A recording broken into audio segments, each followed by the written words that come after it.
পাক রব্বুল আলামিন আমাদেরকে দুনিয়ার মধ্যে দিয়েছেন আল্লাহ রাব্বুল আলামিনের হুকুমগুলো মানার জন্য, আল্লাহ রাব্বুল আলামিনকে খুশি করার জন্য, তার রাসূলের সুন্নতের উপর আমল করে তাকে রাজি খুশি করে দুনিয়ার থেকে একজন ভালো মানুষ হয়ে একজন ইমানদার ব্যক্তি হয়ে কবর দাও। তার মধ্যে দিয়ে আমাদের কাজ কি? দুনিয়ার মধ্যে প্রেমিলিগত ছেলে মেয়ে যত কিছু আছে সব কিছুর মধ্যে দিয়ে আমরা একমাত্র হুকুম মানতে হবে কার? আল্লাহ। আল্লাহর হুকুম ব্যতীত কোনো সুযোগ আমাদের নাই। তাই বলে আল্লাহ রাব্বুল আলামিন যেহেতু আমাদেরকে দুনিয়াতে পাঠাইছে, আমাদের উপরে একজন মানুষ লা ইলাহা ইল্লাল্লাহ মুহাম্মাদুর রাসূলুল্লাহ পড়ার পরে, ঈমান আনার পরে একজন মানুষের উপরে একটা জিনিস ফরজ হয়েছে, ওটার নাম কি? নামাজ। কালেমা পড়ার পরে সর্বপ্রথম আপনার করব কি? নামাজ। কিন্তু আমরা আজকে ঈদের নামাজ আমরা সবাই পড়ছি কম বেশ।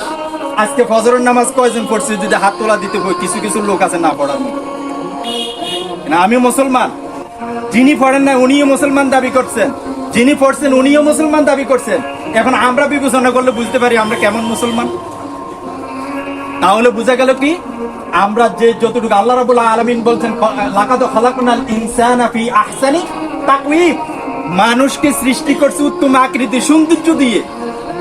মানুষ দুনিয়া থেকে যাইতে হবে চেহারা কালা না সাদা না লাল না কোন রং, আল্লাহ এটার দিকে দেখবে না।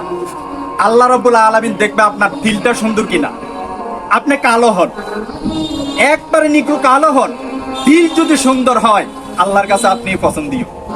কিন্তু আপনি একবারে সাদা ধবধবে যদিও হন, দিল যদি পরিষ্কার, দিল যদি সুন্দর যদি না হয়, আল্লাহর কাছে আপনার 2 টাকার কোনো মূল্য। একটা মাছিরে ডানার দাম আল্লাহর কাছে আছে, আপনার মতো ব্যক্তির কোনো দাম আল্লাহর কাছে থাকবে না। তাহলে বোঝা গেল আমাদের দিলকে কি করতে হবে?